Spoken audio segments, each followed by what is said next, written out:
You remember it was in Genesis chapter 9, if mine serves me right, that as the Lord had blessed man, the word says, and God blessed Noah and the sons, and said unto them, I want you to go and replenish the whole earth.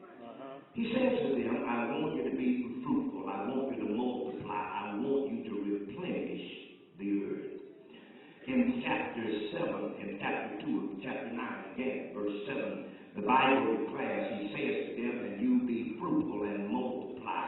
But the writer declares that they come to the plain of Shinar. It's at the plain of Shinar that they decide that they're going to go up against what the Lord has commanded. As a matter of fact, the Bible declares that they decide that they're going to build a zygote. All right. That they're going to build a tower, that they're going to build it high as heaven. The trouble is they had previously had a flood. And they believed that some kind of way that if a flood happened again, they would build this skyscraper that reached up to heaven.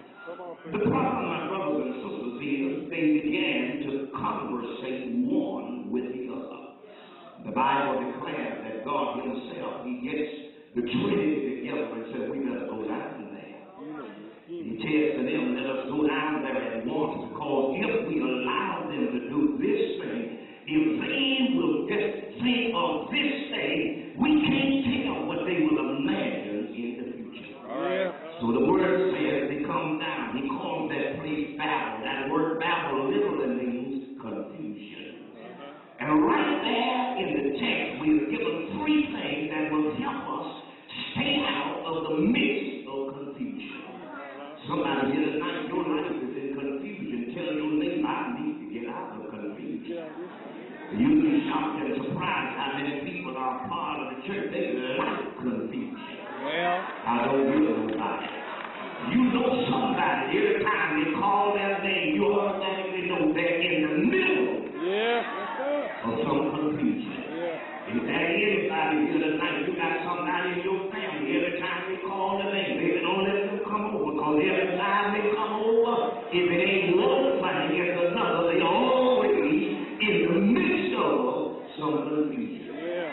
The Bible declares that God calls this place Babel. Which literally means confusion. It is this place, my brothers and sisters, that is associated with Nimrod. Nimrod, who was a great hunter, a great warrior. Nimrod is decided, my brothers, on the pages of Holy Writ to be the very one that instituted this place called Babel. Now, if you're going to stay out of Babel, there are a couple of things that you need to do. The writer says that, first of all, they began to say to one another, first of all, you got to watch who you talk to. all right. I don't hear nobody. The Bible says, my brothers and sisters, they began to say to one another, we better build us something that will ensure that we will never get caught up in a flood again. You cannot listen to everybody. You got to watch people, because people will tell you what they think, and then all of a sudden when you get in trouble, they go in another direction. Is there anybody here that knows you can't conversate with the wrong people? All right. They said to one another. It implies that they conversated with the wrong man. Now let me say to you tonight, if you don't want to learn how to grow hair from a bald-headed man, hold that for a minute. You don't want to learn how to get rich from somebody that ain't got no money.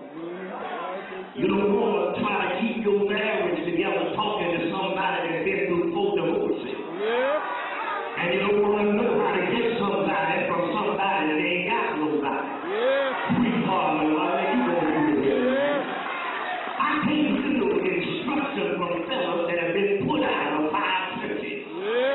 Tell your neighbor he's trying to keep his.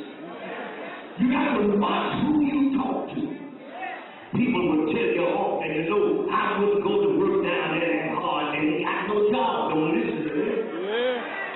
People will tell you all the time, child, if it was me, I would give all my money to the church. That's why they ain't got none. I don't hear no everybody. There are people that will take you to the mall, make you buy everything, and then you look up, they walk out, you look at them, what did you buy? Nothing. They're going to spend all your money. Yeah. Tell them people tonight you got to watch who you talk to. In the church, in the local church, you'll be shocked and surprised at how many people talk to the wrong people. Yeah. Somebody here tonight, you done got out of